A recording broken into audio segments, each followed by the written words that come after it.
presented by Star Music.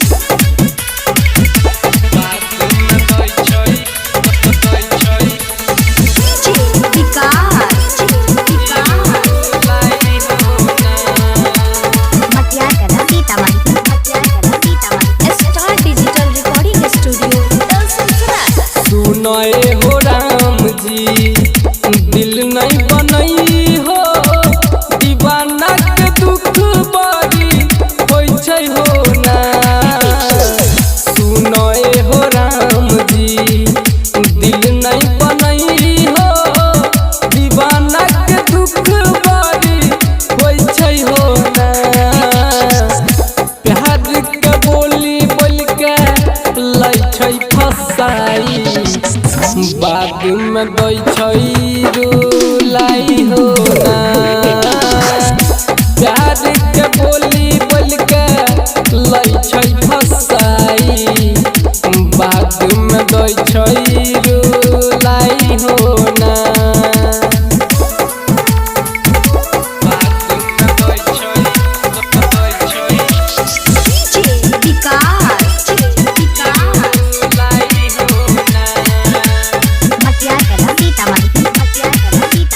Music Director Rajiv JK.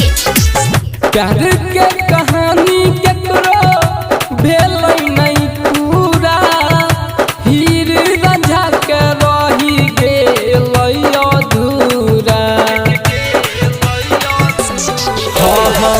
प्यार के कहानी केकरो भेलै नहीं पूरा हीर रांझा के रही गेलै अधूरा।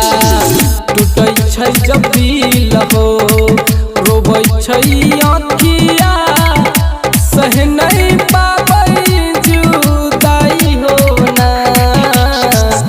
प्यार के बोली बोल के लै छै फसाई बाद में दै छै रुलाई हो ना।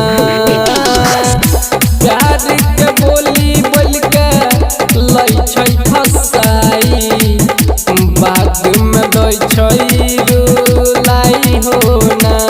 Presented by NR Films.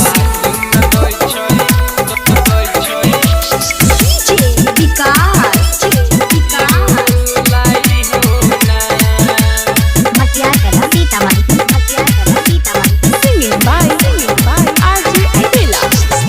100 में से 90 करे छिकै झूठा प्यार हो झूठे के बाबू सोना कहै हमार हो। 100 में से 90 करे छिकै झूठा प्यार हो झूठे के बाबू सोना कहै हमार हो। आर जे अलबेला संगे भइल खेला निक्कू का मिललै बेवफाई हो ना। प्यार के बोली बोल के लै छै फसाई बाद में दै छै रुलाई हो ना। प्यार के बोली बोल के लै छै फसाई बाद में दै छै रुलाई हो ना। Star Digital Recording Studio, Dalsingsarai.